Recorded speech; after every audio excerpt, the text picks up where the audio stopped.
प्रेरणा देते हैं, जिससे उनकी हर कोई चाल एक उत्सव के रूप में बदल जाता है। तो आइए आज हम उस उत्सव के बारे में, उत्सव मूर्ति स्वयं भगवान श्री कृष्ण हैं, तो उनकी आविर्भाव तिथि पर उनके बारे में, उनके परम भक्त किस प्रकार से उन्हें हमें परिचय देते हैं, उनके बारे में हम कुछ कथा सुनेंगे।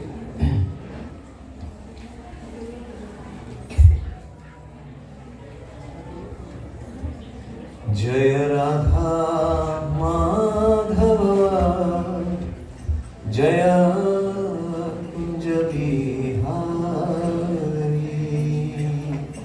जय राधा माधव जय कुंज बिहारी, जय राधा जय कुंज बिहारी,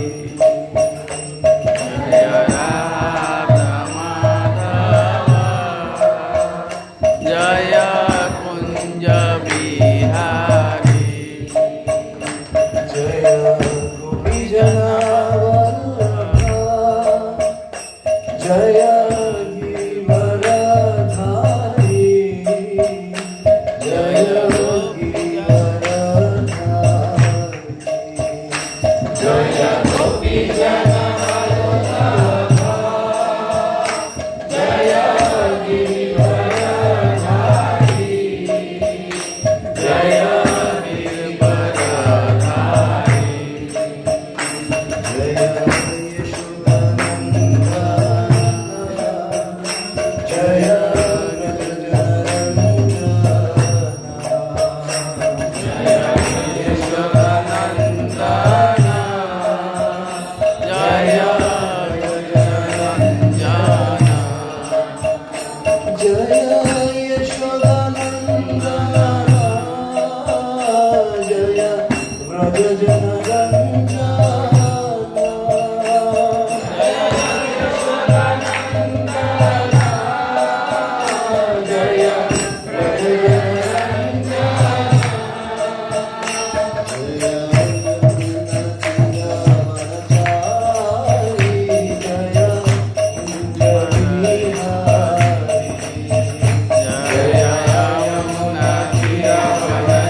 जय गौरनिताय गौरनिताय गौरनिताय जय गौरनिताय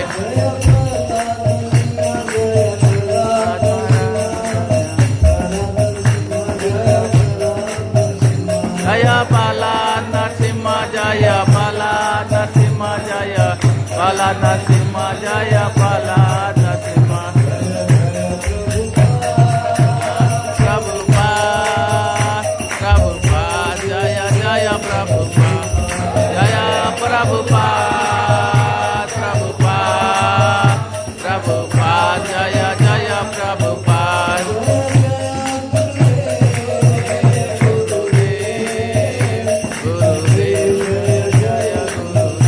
जय जय गुरुदेव गुरुदेव गुरुदेव जय जय गुरुदेव नाम संकीर्तन की जय कृष्ण महामंत्र की जय नाम संकीर्तन की जय गौर सीतानाथ प्रेमानंद। हरि हरि बोल। आज का उत्सव का नाम कुछ गेम पूछो बोलो। हरे कृष्ण हरे कृष्ण हरे कृष्ण इको इको हटा। हरे कृष्ण। आज का उत्सव है श्री जगन्नाथ मिश्रा फीस्ट, अर्थात चैतन्य महाप्रभु के पिता श्री जगन्नाथ मिश्रा थे, जो पश्चिम बंगाल में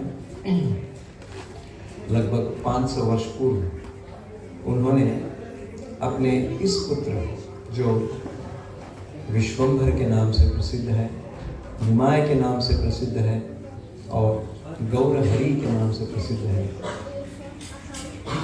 उस महापुरुष का अवतरण दिवस एक उत्सव के रूप में, जैसे ब्रज में नंद महाराज अपने नंदोत्सव मनाते हैं, अर्थात उनके नंद नंदन का आविर्भाव तिथि को किस प्रकार से मनाते हैं, उसी प्रकार से जगन्नाथ मिश्रा जी वे नवद्वीप में इस उत्सव को मनाते हैं।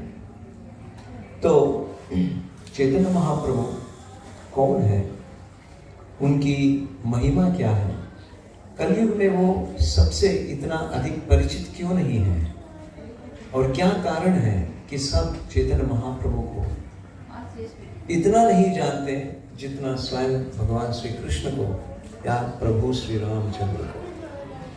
तो आज हम 3 चंद्रों के बारे में कथा करेंगे, श्री रामचंद्र, श्री कृष्णचंद्र और श्री गौरचंद्र की।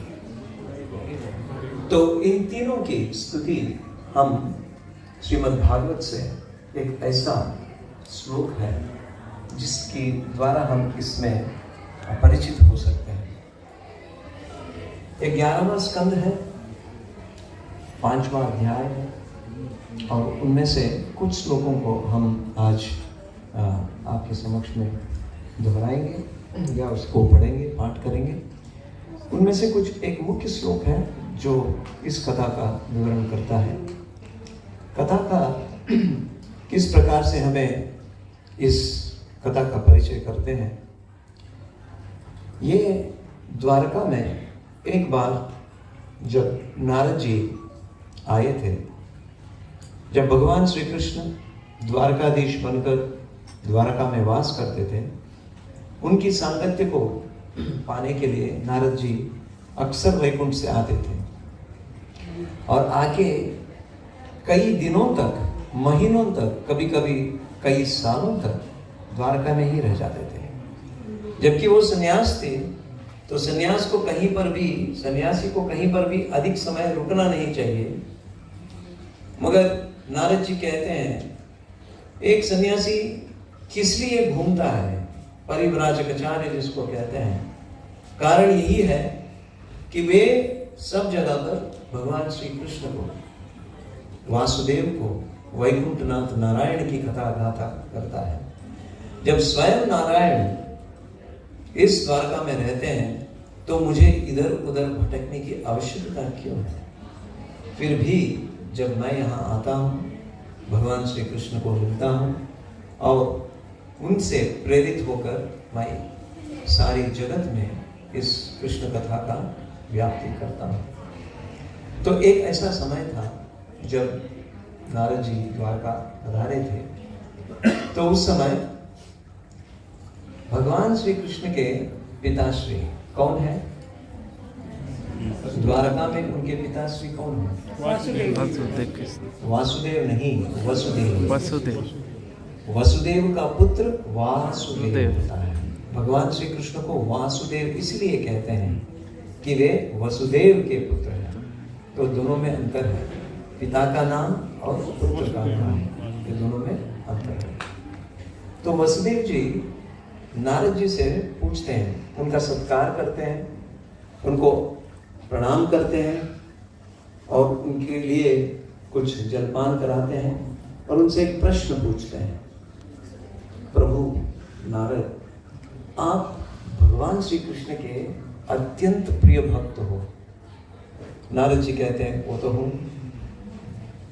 तो मैं एक गृहस्थ बनकर अभी तक भगवान की भक्ति कैसा करना है ये मैंने नहीं समझा है। नारद जी बड़े चकित हो जाते हैं। आप स्वयं भगवान के पिता हो और आपको आपके पुत्र की भक्ति करने की क्या आवश्यकता है? तब वसुदेव कहते हैं, मैं घबरा गया हूँ। क्यों घबरा गए हैं? क्योंकि मैं घर गृहस्थी में पढ़कर इस वर्णाश्रम धर्म का निभाते हुए मैं भूल गया हूँ कि मेरा जीवन का लक्ष्य क्या है और मुझे करना क्या है। तो मुझे आप आदेश दीजिए, उपदेश कीजिए। तो नारद जी समझ जाते हैं वसुदेव जिस प्रकार से उनका पुत्र वासुदेव है, भगवान श्री कृष्ण है, वे कभी भी जब अपनी इच्छा को व्यक्त करते हैं, गूढ़ार्थ में व्यक्त करते हैं, उसी प्रकार से शायद वसुदेव भी कुछ पूछना चाहते हैं जिसके द्वारा सारी प्रजा को एक शिक्षा प्राप्त हो सकती है। तो नारद जी ने उनसे कहा कि प्रभु, अगर कोई भी इस जगत में, चाहे वो गृहस्थ हो, कोई सन्यासी क्यों ना हो, वानप्रस्थ क्यों ना हो, उसे भगवान श्री कृष्ण की सेवा करनी चाहिए, उनकी भक्ति करनी चाहिए। सब प्रकार के जीवन का परम उद्देश्य कृष्ण को प्राप्त करना होता है। आपके घर में स्वयं भगवान श्री कृष्ण ही अवतरित हुए हैं आपके पुत्र के रूप में, तो आपका जीवन तो वैसे ही धन्य है। फिर भी आपने यह प्रश्न पूछा है और मेरा ये कर्तव्य बनता है, क्योंकि मुझे एक अवसर प्राप्त होता है कि मैं कृष्ण की कथा कर सकूं। इसीलिए मैं आपको इस विषय में कुछ सूचित करना चाहता हूँ। मैं आपसे आज्ञा लिए बिना हिंदी में प्रवचन कर रहा हूँ, क्या ये उचित होगा? हाँ, सही।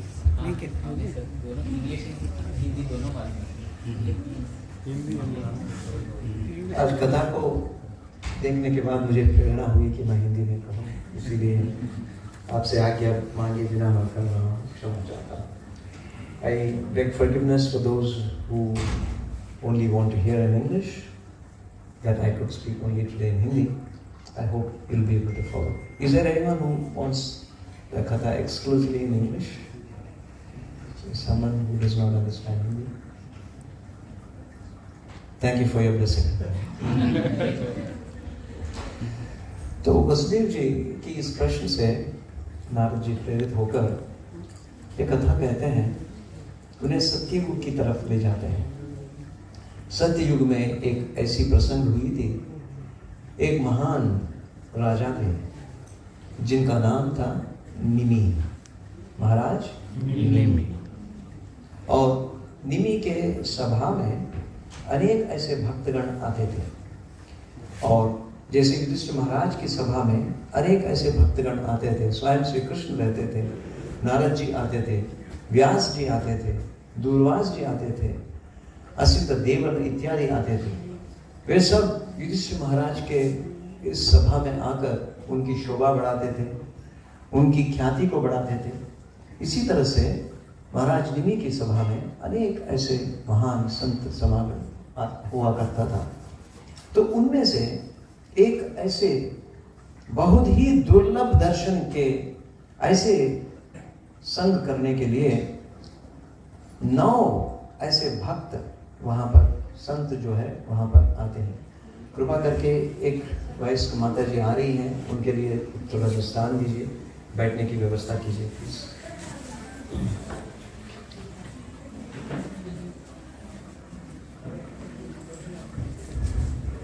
हरे कृष्ण। तो महाराज निमि की इस सभा में नव योगेंद्र उपस्थित होते हैं। नव योगेंद्र अर्थात 9 वे भाई हैं। वे हैं महाराज ऋषभदेव के पुत्र। वे इस सभा में आते हैं अपने आप, उन्हें कोई निमंत्रण नहीं देते हैं। उनकी मन हुई कि महाराज निमि की सभा में हमें उपस्थित होना है, इसलिए वो स्वयं आ जाते हैं और वो आकाश में विहरते हैं। उन्हें कहीं भी जाने की शक्ति है, उनकी योग बल से, भगवान की भक्ति में, और महाजनों में उन्हें गिना जाता है। जैसे जो कर्मकांड के व्यक्ति होता है, वो जब मंदिर में जाते हैं तो वहाँ पे नवग्रह की पूजा करते हैं। आपने सुना है नवग्रह की पूजा? तो जैसे गणेश जी की पूजा होता है, उसी प्रकार से नवग्रह की पूजा होती है, सूर्य की पूजा होती है, अनेक ऐसे व्यक्तियों की पूजा होती है। तो वैष्णव जो है वो नवग्रह की पूजा नहीं करते हैं, वे नव योगेंद्र की पूजा करते हैं। उनको अपने हर कोई कार्यक्रम में उन्हें आमंत्रण देते हैं। तो महाराज निमि बहुत ही उत्साहित हुए, अपने आप में ये नव योगेंद्र वहाँ पर उपस्थित हुए हैं। तो उनसे प्रश्न पूछते हैं, ऐसे धार्मिक प्रश्न पूछते हैं, क्योंकि यह सभा पहले से आयोजित करके हुए ये बना नहीं था, ये आकस्मिक था। तो इसीलिए जब पता चला कि नवयोगेंद्र जी इस निमि महाराज के सभा में उपस्थित हैं, तो अलग अलग स्थानों से अलग अलग ऋषि मुनि और अनेक सिद्ध व्यक्ति उस सभा में आ जाते हैं। और क्योंकि ये नव योगेंद्र हैं, तो महाराज निमि अलग अलग प्रकार के प्रश्न पूछते हैं। इन प्रश्नों को एक एक योगेंद्र जो है वो इसका समाधान देते हैं। तो आज जो प्रसंग में वसुदेव जी नारद जी से पूछते हैं कि जीवन का लक्ष्य क्या है, एक गृहस्थ होकर मुझे करना क्या चाहिए, कैसे मैं भगवान की कृष्ण की भक्ति कर सकता हूँ और भक्ति क्या होता है, इसीलिए मुझे आप इन सभी विषयों के बारे में ज्ञान दीजिए। तो नारद जी उस सभा में निमि और नवयोगेंद्र की जो वार्तालाप हुई है, संवाद हुई है, उस वार्तालाप को यहाँ पर प्रसंग में प्रस्तुत करते हैं और इस विषय में बोलते हैं। करभाजन के बाद, करभाजन नव योगेंद्र में से एक है। तो करभाजन की आज की कथा का मुख्यत्व जो है, भगवान के अलग अलग युगों में अलग अलग अवतार क्यों लेते हैं, उसके पीछे का महत्व क्या है और उन्हें किस प्रकार से पहचान सकते हैं, उनकी परिचय कैसे हो सकता है, उसकी ज्ञान दे रहे हैं। अर्थात वसुदेव जी का जो प्रश्न था, उस प्रश्न में भगवत भक्ति अर्थात 3 विषयों के बारे में चर्चा होती है। वो क्या है? एक है भक्त, दूसरा भगवान, तीसरा भक्ति। तो इन तीनों प्रश्न का समाधान के लिए भगवान के बारे में बताना आवश्यक है, क्योंकि भक्ति एक भक्त भगवान के लिए करते हैं। तो इसलिए भगवान का परिचय नहीं दिया जाता है तो भक्ति कहाँ होगा। इसीलिए भगवान का एक क्रम रूप से यह परिचय दे रहे हैं। तो कहते हैं भगवान अलग अलग युग में अलग अलग प्रकार के अवतार लेते हैं और उनके अवतार विस्तृत है। ऐसा नहीं है कि वो सिर्फ एक अवतार लेते हैं, बल्कि वो अनेक अवतार लेते हैं और अपने इस अवतार में अनेक भक्तों को प्रेरित करते हैं। तो युगों की गणना होती है। युगों की गणना में जो सत्य युग सबसे पहले, उसके बाद त्रेता युग, फिर द्वापर और कलयुग। तो कहते हैं हर युग में भगवान अवतार लेते हैं। जब अवतार लेते हैं एक युग में, तो उस युग अवतार को, उस भगवान को युगावतार के रूप में गिना जाता है। भगवान के अनेक अवतार हैं। उनमें से कुछ चतुर्व्यूह अवतार हैं, जो भगवान स्वयं कृष्ण इस आध्यात्मिक जगत और भौतिक जगत की किस प्रकार से नियंत्रण करने के उद्देश्य से करते हैं, उसे चतुर्व्यूह कहते हैं। उनमें से मुख्य होते हैं वासुदेव, शंकरषण, प्रद्युम्न और अनिरुद्ध। इनके अलग अलग विस्तार अलग अलग समय पर, अलग अलग स्थानों पर, अलग अलग युगों में अलग अलग नाम लेकर विस्तृत होते हैं। तो सत्य युग में भगवान जो युगावतार के रूप में प्रस्तुत होते हैं, उनका नाम है यज्ञ, यज्ञ के रूप में। और त्रेता युग में भगवान का नाम है रक्त, अर्थात उनका शरीर का रंग भी लाल है। तो अक्सर हम त्रेता युग में देखते हैं कि हम सब प्रभु श्री राम की पूजा करते हैं, मगर प्रभु श्री राम जो है युगावतार नहीं है, वो लीला अवतारों में गिना जाता है। लीला अवतार भी अनेक है, और इसके अलावा मनवंतर अवतार भी हैं। एक एक मनु जो होते हैं वो 71 या 72 चतुर्युग के समय तक उनकी परिपालन होता है। तो इस तरह से अलग अलग युगों में अलग अलग अवतार का विस्तृत करते हुए द्वापर युग में कहते हैं कि भगवान जो अवतार लेते हैं वे हैं भगवान श्री कृष्ण। मगर जब जब भी भगवान श्री कृष्ण अवतार लेते हैं, उस समय अलग अलग युगों में अभी तक जितने भी अवतार भगवान व्याप्त करते हैं या आने वाले युगों में जो अवतरित होते हैं, वे सब के सब एक साथ भगवान श्री कृष्ण के शरीर में उपस्थित रहते हैं। और इसीलिए भगवान श्री कृष्ण को पूर्ण पुरुषोत्तम भगवान कहते हैं, स्वयं भगवान कहते हैं। तो यह कब समय, किस समय में भगवान इस प्रकार से अवतरित होते हैं? तो ब्रह्मा जी के हर एक दिन में एक बार भगवान अवतरित होते हैं। तो ब्रह्मा जी के एक दिन में कितने युग होते हैं? 4। कितने युग होते हैं? किसी को गणना पता है? एक युग, 1 सहस्र चतुर्युग। चतुर्युग का अर्थ है सत्य, त्रेता, द्वापर और कलयुग। इसे मिलकर एक चतुर्युग कहते हैं। 72 ऐसे चतुर्युग बीतता है तो एक मनु अपनी जो परिपालन का काल है वो समाप्त होता है। ऐसे 72 14 बार अगर चलता है तो वो लगभग कितना बनता है? It's not 100. It's going to be 998, closer to 1000. So 1000 इस प्रकार से जब क्रम चलता है तो वह एक दिन बनता है ब्रह्मा जी का। इस प्रकार से ब्रह्मा जी का एक दिन में। तो भगवान इतनी बार अवतार लेते हैं ब्रह्मा जी की एक दिन में। आप में से किसी को ब्रह्मा बनना है? नहीं? क्यों? आप आशीर्वाद लेते हैं, भगवान से पूछते हैं मुझे लंबी आयु दो, तो भगवान कहते हैं ठीक है ब्रह्मा जितना लंबी बनो। तो नहीं लेना चाहते हैं।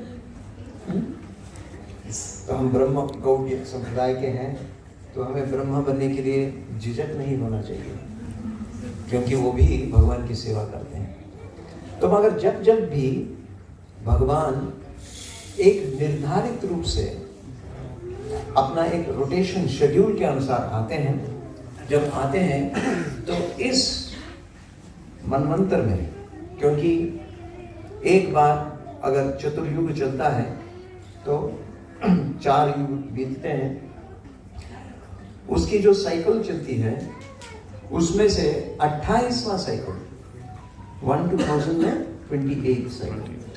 जो 28वां क्रम बनता है, उस 28वां द्वापर युग में स्वयं भगवान श्री कृष्ण अवतरित होते हैं। उसके द्वापर के बाद कौन सा युग आता है? कलयुग। कलयुग। 28वां कलयुग में स्वयं भगवान कृष्ण जो है चैतन्य महाप्रभु के रूप में हेम वर्ण अर्थात एक पिघला हुआ सोना की तरह उनका देह की कांति होती है उस युग में। जबकि आप 1 नंबर से लेकर 27वां कलयुग और 29वां नंबर से लेकर 1000 तक का जो गणना करते हैं, उस समय भगवान इस वर्ण में नहीं आते हैं, उस समय वे काले रंग में होते हैं। इसीलिए एक ऐसा उत्तम श्लोक बताया जाता है जिसको जीव गोस्वामी जी अपनी संदर्भ में इसका विवरण देते हैं। कृष्ण वर्णम त्रिषा कृष्णम अकृष्णम। वे कृष्ण है मगर उनकी त्वचा या उनकी जो कांति है, उनकी देह की जो भांति है, वो काला नहीं है। वो केवल 28वां कलयुग में यह संभव है, अन्य युगों में, अन्य कलयुगों में नहीं है। तो ऐसा क्यों है और उनका क्या उद्देश्य है और वो करते क्या है? हर कलयुग में भगवान जब भी आते हैं, उनका एक उद्देश्य है हरिनाम संकीर्तन। मगर इस अवतार में जब 28वां कलयुग में जब भगवान आते हैं, उस हरिनाम संकीर्तन का उद्घाटन करते हैं। बाकी समय में अलग अलग अवतार जब भी आते हैं, वे भी भगवान श्री नाम के ही कीर्तन करते हैं या उसी का प्रेरणा देते हैं, मगर वो कुछ अन्य रूप से होता है। इस युग में जब आते हैं तो हरिनाम अर्थात हरे कृष्ण कृष्ण कृष्ण हरे हरे, हरे राम राम राम हरे हरे। 28वां द्वापर युग अभी 5000 वर्ष पूर्व समाप्त हुआ है। उसके बाद अब कलयुग प्रारंभ हुई है। उसमें 4500 वर्ष बीत चुके हैं। अभी इस समय हम चल रहे हैं जिसमें 500 वर्ष पूर्व चैतन्य महाप्रभु अवतरित दिए हैं। तो क्या आप अपने आप को भाग्यशाली मानते हैं? भगवान श्री कृष्ण के अवतार, फिर उसके बाद तुरंत ही चैतन्य महाप्रभु की अवतार हुआ है।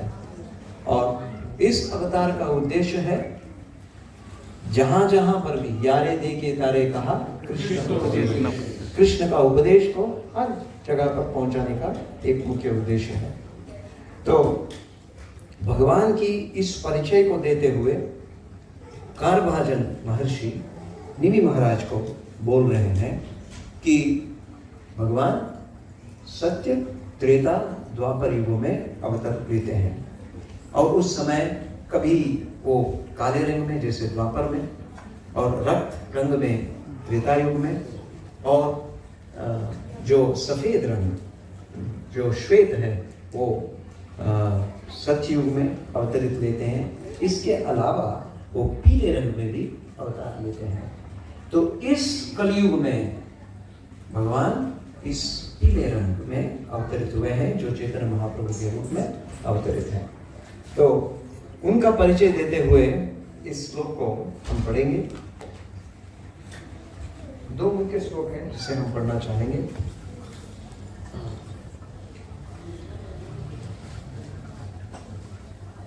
तो 11वें अध्याय स्कंद का 5वां अध्याय, जिसमें 19वां श्लोक में एक प्रश्न पूछते हैं महाराज जी। उस प्रश्न को पढ़ने के बाद फिर हम आगे बढ़ते हैं।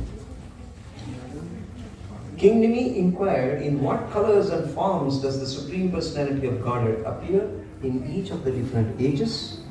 And with what names and by what types of regulative principles is the Lord worshipped in human society? क्योंकि प्रश्न ही इस प्रकार से था, भगवान के रंग, भगवान के रूप और भगवान किस युग में कब कब अवतरित होते हैं, किन नामों से वो जाने जाते हैं, और वे उस समय में किस प्रकार के नियमों का पालन करने के लिए सभी को प्रेरित करते हैं, और इस प्रकार से उन्हें मानव समाज में किस प्रकार से उनकी आराधना होती है, यह प्रश्न है। तो करभाजन महाराज जो अगला श्लोक में कहते हैं, In each of the 4 yugas of the ages, Krita, Treta, Dwapara and Kali, Lord Keshava appears with various complexions, names and forms and is thus worshipped by various processes. अर्थात एक युग में एक प्रकार के अवतार, एक प्रकार के नाम और उनको पूजा करने की विधि विधान भी अलग है, नियम भी अलग है। तो पहले के युगों के नियमों को लेकर हम इस युग में उसका पालन नहीं कर सकेंगे। हर युग के लिए अलग अलग रूप से विस्तृत है। 23वां श्लोक में कहते हैं, सतयुग में भगवान का नाम हंस, सुपर्ण, वैकुंठ, धर्म, योगेश्वर, अमर, ईश्वर, पुरुष, अव्यक्त और परमात्मा के रूप में, अर्थात सत्ययुग जो सबसे अधिक समय के लिए है, उसमें अनेक अवतार लिए हुए हैं भगवान। In Treta Yuga, the Lord appears with a red complexion. He has 4 arms, golden hair, and wears a triple belt representing initiation into each of the 3 Vedas, embodying the knowledge of worship by sacrificial performance, which is contained in the Rig, Sama, and Yajur Vedas. His symbols are the ladle, spoon, and other implements of sacrifice. यह त्रेता युग की अवतार है। और जब त्रेता युग के बाद में, त्रेता युग में भगवान को किस किस नाम से जाने जाते हैं? विष्णु, यज्ञ, कृष्णगर्भा, सार्वदेव, उरुक्रमा, वृषाकपि, जयंत और उरुगाय, इन नामों से भगवान जाने जाते हैं। द्वापर युग में he appears with a dark blue complexion, wearing yellow garments. The Lord's transcendental body is marked in his incarnation with Srivatsa and other distinctive ornaments. स्वयं भगवान के कुछ प्रत्येक रूप से उनको परिचय करने के लिए या उनका परिचय देने के लिए कुछ ऐसे चिन्ह हैं। उसमें श्रीवत्स अर्थात उनके वक्षस्थल में सफेद बाल हैं। वो बाल एक चक्र की रूप में है, उसे श्रीवत्स कहा जाता है। और वे जो मणियों की हार पहनते हैं उसको कौस्तुभ मणि कहते हैं।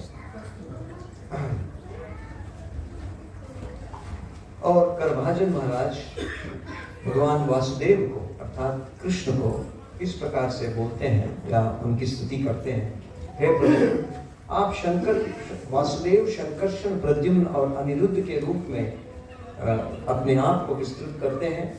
हे नारायण ऋषि अर्थात नर और नारायण जो अभी भी बद्रिकाश्रम में रहते हैं, उसके रूप में आप अपने आप को विस्तृत करते हैं और सारे भक्त आपकी इस सेवा में लगे हुए रहते हैं। और आपको अलग अलग जो ग्रंथ हैं उन ग्रंथों के द्वारा आपका परिचय प्राप्त होता है। मगर आप कलयुग में भी भाजे जाते हैं, अर्थात आपकी भजन कलयुग में भी होता है। और कलयुग में आप किस प्रकार से अवतरित होते हैं उसके परिचय भगवान की यहाँ पर दे रहे हैं। कृष्ण वर्णम त्रिषा कृष्णम, कृष्ण वर्णम त्रिषा कृष्णम, संगोपांगास्त्र पार्षदम, संगो ब्रह्मास्त्रमासुलम, यज्ञै संकीर्तन प्रायै, यज्ञै संकीर्तन प्रायै, यजन्ति हि सुमेधसा, यजन्ति हि सुमेधसा। कृष्ण वर्णम त्रिषा कृष्णम, एक कृष्ण है मगर ये वर्णन करते हैं कृष्ण भगवान की। स्वयं कृष्ण है मगर अपना ही वर्णन करते हैं, कृष्ण वर्णम। जो वर्णन करते हैं किसकी वर्णन करते हैं? भगवान श्री कृष्ण की। मगर वे कृष्ण की त्वचा को लेकर नहीं आए हैं, त्रिषा कृष्णम। और उनको जब अवतरित होते हैं, अगर हर युग में अगर देखा जाए तो भगवान कृष्ण जब अवतार लेते हैं वे अपने शंख, चक्र, गदा, पद्म इत्यादि को लेकर अवतरित होते हैं ताकि दुष्टों का नाश हो और जो भक्त हैं उनकी संरक्षण हो और धर्म की स्थापना हो, इसके लिए आते हैं। मगर कलयुग में वो ना कोई चक्र धारण करते हैं, ना कोई गदा, उनके हाथ में ना पद्म है और कोई कमल। तो ऐसे में वो किस रूप में प्रस्तुत होते हैं और वो किस प्रकार से दुष्टों का दमन करते हैं उसके परिचय देते हुए कह रहे हैं कि वे संग उपांग पार्षद, उनके संघी गण हैं जो उनके विस्तृत रूप हैं, जैसे नित्यानंद प्रभु और अद्वैताचार्य। और उनका अस्त्र क्या है? क्या आप कभी ये बात समझ सकते हैं कि किसी के पास ऐसा भी अस्त्र होता है जिससे वे किसी को भी अपने नियंत्रण में ला सकते हैं? आपके पास कोई अस्त्र है राजेश्वर कौर? तो यूएई में अलाउड नहीं, अर्थात यूएई में भगवान को भी अलाउड नहीं है इनके हिसाब से। तो कोई और कह सकते हैं?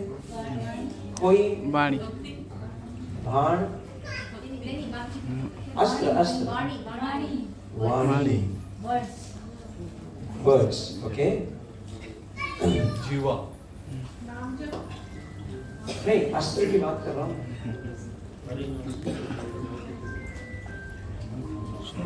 घरों में अस्त्र शस्त्र सारे यहाँ पे प्रभुगण हरे नाम संकीर्तन बिल्कुल ध्यान में चले गए हैं क्योंकि उनके ध्यान में, उनके घर में दुर्गा जी वास करते हैं। वो अष्टभुजा उनसे है, अष्ट प्रकार के अस्त्रों से है। हाँ? तो अस्त्र क्या है? प्रभुगण से आप परिचय दे सकते हैं। हरे नाम संकीर्तन, तो चैतन्य चैंटिंग महाप्रभु माला, जो इस अवतार में गूढ़ रूप से बताया जा रहा है, उनका अस्त्र क्या है? क्योंकि संग उपांग अस्त्र कह रहे हैं, उनके दो अस्त्र हैं। एक है उनका सौंदर्य, सौंदर्य से किसी को भी मुग्ध कर देते हैं, उनका एक अस्त्र है। और दूसरा है उनका माधुर्य, अर्थात उनका संग जो भी करता है वो निश्चित रूप से भक्त बनना ही है।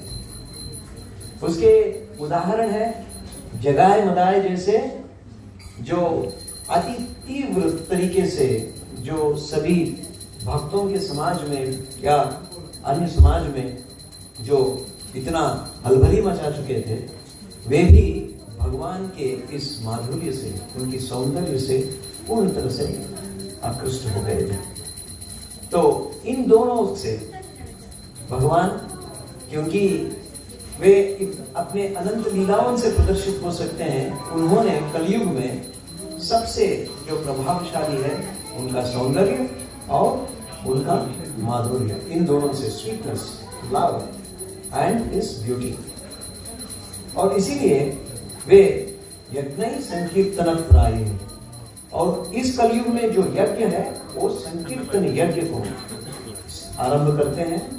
और जो इस यज्ञ में भाग लेता है वह केवल बुद्धिमान नहीं है, वो सुबुद्धिमान है, अर्थात सुपर डुपर बुद्धिमान है। जो कौन है? आप सब हैं, क्योंकि आप सब क्या कर रहे हैं? हरे कृष्णा कृष्णा कृष्णा हरे हरे, हरे राम राम राम हरे हरे। इस संकीर्तन के द्वारा आप भगवान श्री कृष्ण चैतन्य महाप्रभु के अति निकट जा पहुंच रहे हैं, जो सत्ययुग में अनेक युगों समयों तक, अनेक वर्षों तक आप यज्ञ मतलब ध्यान में रहते हुए आप नहीं कर पाते थे, या त्रेता युग में अनेक अलग प्रकार के यज्ञों के द्वारा आपको संभव नहीं था, या द्वापर युग में बड़े बड़े विग्रह आराधनाओं से प्राप्त नहीं हो पाता था। वो इस कलयुग में केवल संकीर्तन के द्वारा, भगवान की नाम स्तुति के द्वारा आपको संभव हो पाता है। तो ये भगवान श्री कृष्ण चैतन्य महाप्रभु की एक विशेषता है। इसके बाद में अगला जो उसे छोड़कर मैं उपांग, अर्थात भगवान के जो भक्तगण हैं वे सब उनके अंग के रूप में विस्तृत हैं। इसके बाद मैं 34वां श्लोक पढ़ना चाहता हूँ इसी अध्याय से, जो आज की इस कथा का मुख्य श्लोक है। ये 11वें अध्याय का 5वां 11वें स्कंद का 5वां अध्याय का 34वां श्लोक।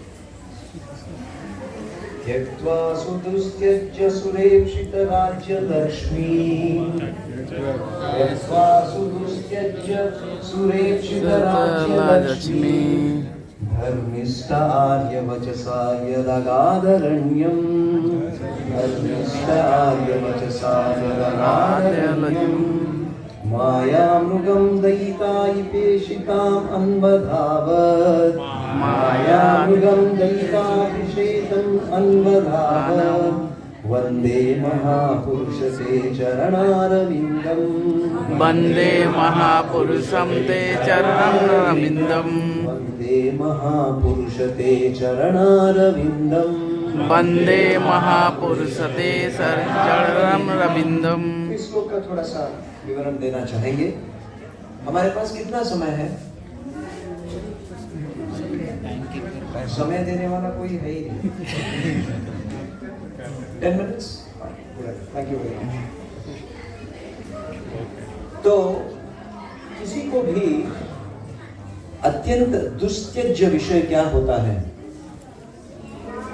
राज्य लक्ष्मी, अर्थात अगर कोई राजा है, उसको राज्य और उसकी संपत्ति, इसे त्यागना अत्यंत कठिन है। और हमारे प्रसंग में, गृहस्थ जीवन में, हम किसको इस प्रकार से लक्ष्मी मानते हैं? हमारे गृहिणी, हमारे घर, हमारे परिवार और हमारी बैंक बैलेंस। सही है? तो यह हमारे लिए अत्यंत दुस्त्यज्य है, मगर उसे भी त्याग दिए हैं, उसे त्याग दिए हैं। त्यक्त्वा सुदुस्त्यज्य, केवल यह त्यज्य नहीं है, यह सुदुस्त्यज्य है, उसे त्याग दिए हैं इस अवतार में। क्यों? क्योंकि वो धर्मिष्ठ है। धर्मिष्ठ का अर्थ है जो धर्म में पूरी तरह से स्थित है वे, और वो किस लिए इस धर्म को त्याग चुके हैं? आर्य वचसा। आर्य का अर्थ है ब्राह्मण। तो क्योंकि हम 3 चंद्रों के बारे में बात कर रहे हैं, सबसे पहले हम रामचंद्र जी की बात करेंगे। तो रामचंद्र जी ने अपने पिता जो आर्य हैं, उनकी शासन पर, उनकी आज्ञा से उन्होंने अपने अयोध्यापुरी में जितने प्रिय थे उनके सारे जो नागरिक अर्थात उनके जितने भी राज्य में रहने वाले वासी थे, अयोध्या वासी थे, उन्होंने त्याग दिया। और जो राज्य लक्ष्मी है अर्थात माता सीता को भी उन्होंने त्याग दिया था। अर्थात उनको लेकर वे इस अयोध्यापुरी को छोड़कर वन में चले गए थे। क्यों चले गए थे?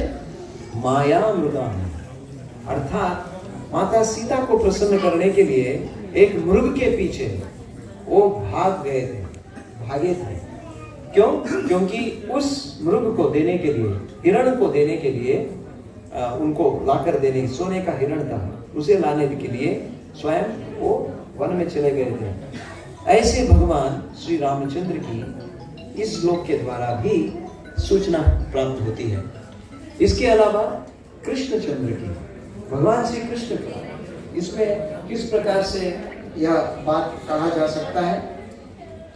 क्योंकि धर्म की संस्थापना करते हैं भगवान श्री कृष्ण, और उन्होंने आर्य वचसा अर्थात जब अक्रूर वृंदावन में आए थे और उस वृंदावन में आने के बाद जब उनसे आग्रह किया था तो मथुरा चले गए थे। उस मथुरा में अच्छी तरह से वास करते थे, कंस का विनाश किए थे, फिर उसके बाद कई साल वास किए थे, फिर उसके बाद वो द्वारिका चले गए। तो मथुरा को छोड़ना इतना आसान नहीं था, और उस मथुरा को जहां पर सारी संपत्ति थी, उस संपत्ति को भी भगवान श्री कृष्ण ने छोड़कर द्वारका की ओर चले गए थे।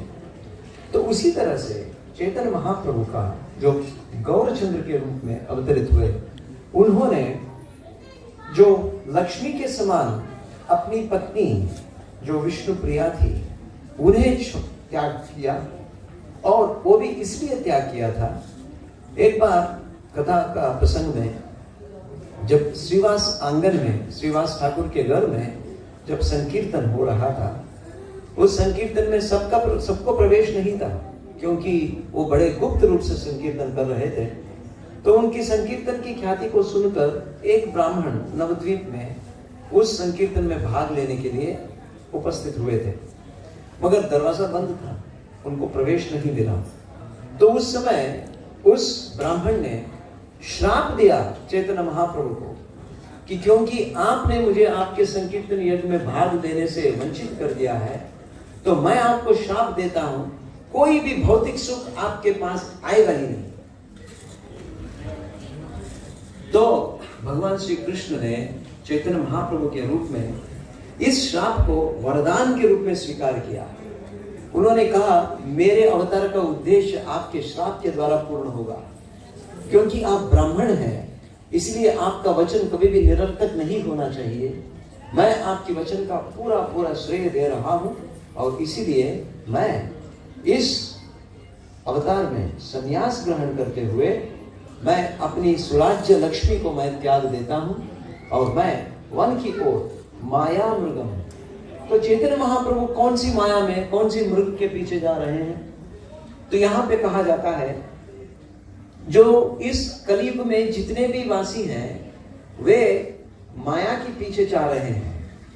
मृग की तरह, मृग तृष्णा के आकर्षण में हम उस माया के चंगुल में पड़कर उसके पीछे दौड़ रहे हैं, और चैतन्य महाप्रभु हमारे पीछे पीछे दौड़ते हुए हमें उनकी भक्ति देने के लिए दौड़ रहे हैं। इसीलिए श्री गौरचंद्र को इस उद्देश्य से यहाँ कहा जाता है मायामृतम दयितया, अर्थात उनको इतनी दया स्वरूप है, औदार्य स्वरूप है, वे कलयुग के जीवन में, कलयुग के वासियों को पावन करने के लिए वो हमारे पीछे पीछे जा रहे हैं। तो आप देख रहे हैं कि कलयुग के वासियों में ना कोई तप करने की शक्ति है, ना कोई दृढ़ संकल्प है, ना ही कोई व्यवस्था। तो ऐसे में भगवान की भक्ति और उनकी मुक्ति का साधन क्या है? तो एक बार भक्ति सिद्धांत सरस्वती ठाकुर, जो श्रील भक्ति वेदांत स्वामी प्रभुपाद इस्कॉन के संस्थापकाचार्य, उनके गुरु महाराज, उनसे पूछा गया था कि कलयुग में हम कैसे लोगों को भगवान के भक्त बना सकते हैं। तो भक्ति सिद्धांत सरस्वती ठाकुर ने कहा कि पूर्व के समय में जब लोग अपना 50वां वर्ष बीतता था तो वानप्रस्थ ग्रहण करते हुए वो वन की ओर जाते थे, वानप्रस्थ। मगर आज के समय में 90 साल होने के बाद भी घर नहीं छोड़ते हैं, तो वन को भी घर बनाकर वास कर रहे हैं। वृंदावन भी पहले जैसा नहीं रहा, अब हर गली गली में आपको मल्टी स्टोरी बिल्डिंग मिल रहा है वृंदावन में। तो ऐसे में भक्त कैसे बनाया जा सकता है? तो भक्ति सिद्धांत सरस्वती ठाकुर ने कहा, घर में घुस के, अर्थात हर एक के भक्त के घर में घुसो, कोई भी समाज में, कोई भी कहीं पर भी रहो, उसके घर में जाओ। इसीलिए यारे देखे तारे कहा कृष्ण उपदेश, क्योंकि वे लोग वन में नहीं आएंगे, इसलिए वन में रहने वाले संत जो है घर के अंदर घुसेंगे और उनको भगवान की भक्ति देंगे। ये चैतन्य महाप्रभु की परम कृपा है। इस तरह से माया मृगापिशेताम, अर्थात माया मृग के पीछे जो माया से ग्रस्त हैं गृहस्थ, उनके जीवन को उद्धार करने के लिए चैतन्य महाप्रभु जो गौरचंद्र के रूप में आए हुए हैं, अन्नधावत, वो कभी थकते नहीं हैं, बिना थके हुए। जैसे श्रील प्रभुपाद जी 70 वर्ष के आयुष में भी वे बिना थके हुए पाश्चात्य देश में जाकर भगवान के भक्त बनाए, और इसी तरह से उनके अनुयायी। तो हम सभी का कर्तव्य बनता है कि हम इसी प्रकार से इनकी अनुयायी बने और हम इस प्रचार के कार्य में पूर्ण तरह से मग्न होकर इस कार्यक्रम को करें, ताकि हमें इनकी कृपा प्राप्त हो। ऐसे भगवान श्री कृष्ण जो चैतन्य महाप्रभु के रूप में इस कलयुग में अवतरित हुए हैं, महापुरुष उस महापुरुष का हम वंदन करते हैं। कैसे वंदन करेंगे? वंदे महापुरुष ते चरणारविंदम, वंदे महापुरुषं चरणारविंदम। उनकी चरणारविंद को हम बार बार वंदन करते हुए इस कलयुग में अत्यंत ही औदार्य रूप में, दयालु के रूप में आए हुए हैं। उनका हम ध्यान करें, उनकी दी गई महामंत्र को स्वीकार करें और उनके द्वारा प्रेरित उनके भक्तगणों की सेवा करें। इस प्रकार से कलयुग में भगवान का अवतार हुआ है और यह उद्देश्य है जिसे इस तिथि में, जगन्नाथ मिश्रा के नंदोत्सव के तिथि में हम इसकी उत्सव का मना रहे हैं। और आप सभी को बहुत बहुत धन्यवाद देता हूँ जो आज इस सभा में आप उपस्थित होकर इस कृष्ण कथा को, गौर कथा को सुने हैं।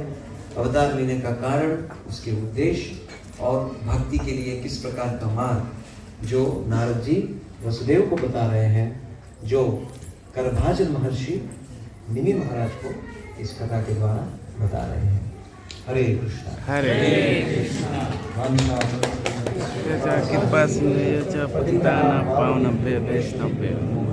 अनंत कोटि वैष्णव वृंद की जय, प्रभुपाद की जय, उपस्थित गौर भक्त वृंद की जय। हरे कृष्णा कृष्णा कृष्णा हरे हरे, हरे राम राम राम हरे हरे। मैं इस सभा की कार्यकर्ताओं को बहुत बहुत धन्यवाद देना चाहता हूँ जो इतनी सुंदर से इस सभा का आयोजन किए हैं। हम सबको यहाँ पर शरण दिया गया है।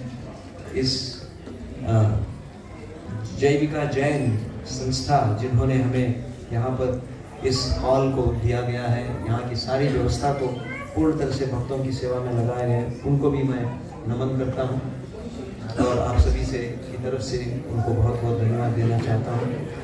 और हमारे अनंत रूप गौरव प्रभु और अन्य भक्तों ने जो इस कार्यक्रम का आयोजन कर रहे हैं और अनेक बच्चे जो अभी नाटक के द्वारा हमें चैतन्य महाप्रभु की और लीलाओं के परिचय दे रहे हैं, कीर्तन करने वाले हमारे बच्चों का टीम और अलग अलग प्रकार की जो व्यवस्था यहाँ पर भक्तों ने प्रसाद के रूप में, भोग के रूप में लाए हैं,